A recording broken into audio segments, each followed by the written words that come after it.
আমার স্কুল এমন একটি মেয়ের জন্য প্রার্থনা করেছিল যে তার জীবনের প্রতিটি আঘাতের ভান করত। মেয়েটি প্রতি 2 সপ্তাহ পর পর হাতে নতুন প্লাস্টার নিয়ে স্কুলে আসতো। করিডোরে সে তার হাতটা বাড়িয়ে ধরে কাঁদত যতক্ষণ না কেউ তাতে সই করে দিত। সেদিন সকালে পুরো স্কুলকে অ্যাসেম্বলির জন্য জিমে ডাকার ঠিক আগে আমি একটাতে সই করে দিয়েছিলাম। অ্যাসেম্বলির মাঝপথে তার মা ক্লাসে ঢুকলেন। তিনি সোজা ডিরেক্টরের কাছে গিয়ে তার কানে ফিসফিস করে কিছু বললেন। ডিরেক্টর মাইক্রোফোন তুলে মেয়েটিকে নিচে ডাকলেন। তার মা ঝুঁকে এসে ফিসফিস করে কিছু বলতেই মেয়েটি এমন জোরে চিৎকার করে উঠল যে তার প্রতিধ্বনি দেয়ালে গিয়ে লাগলো। দরজার কাছে পৌঁছানোর আগেই সে হাই ঈশ্বর বলে চিৎকার করে কাঁদতে শুরু করলো। দরজার অর্ধেক পথেই সে ধপ করে পড়ে গেল এবং তার মা তাকে টেনে বাইরে নিয়ে না যাওয়া পর্যন্ত মাটিতেই কাঁদতে থাকলো।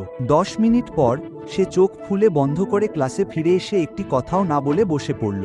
সে তার ডেস্কে মাথা রেখে বাকি দিনটা কেঁদে কাটালো। কেউ কিছু বলল না, শিক্ষকরা তাকে মাথা তুলতেও বলেননি। সেদিন রাতে তার বন্ধুরা তাকে মেসেজ পাঠালে সে শুধু লিখেছিল, এটা আমার সাথে কেন হলো না। সোমবার নাগাদ আমার ক্লাসের এক মেয়ে বলল যে তার বাবা আর ছোট বোন গাড়ি দুর্ঘটনায় পড়েছে এবং কেউই বাঁচেনি। স্কুল কর্তৃপক্ষ তার জন্য প্রার্থনার আয়োজন করে এবং সবাইকে সই করার জন্য একটি কার্ড ঘুরিয়ে দেয়। 1 সপ্তাহেরও বেশি সময় ধরে তার ডেস্ক খালি পড়েছিল। অবশেষে যখন সে স্কুলে এলো, তার বন্ধু তার বাবার কথা জিজ্ঞেস করলো। সে মুখটা কুঁচকে ফেললো। আমার বাবার কি হয়েছে? আমার মা আমাকে বলেছে যে সে আমাকে আনতে পারবে না কারণ আমার বোনের পড়ে আঙুল ভেঙে গেছে এবং তাকে হাসপাতালে নিয়ে যেতে হবে। কি বলবে তা কেউ বুঝতে পারছিল না। এই পুরো ব্যাপারটা ঘটেছিল কারণ তাকে হেঁটে বাড়ি ফিরতে হতো। আর বাড়ি ফেরার পথে সে তার জুতোর ফিতেও পা জড়িয়ে পড়ে যায় এবং তার হাঁটু ছিলে যায়। এই কারণেই সে 1 সপ্তাহেরও বেশি সময় স্কুলে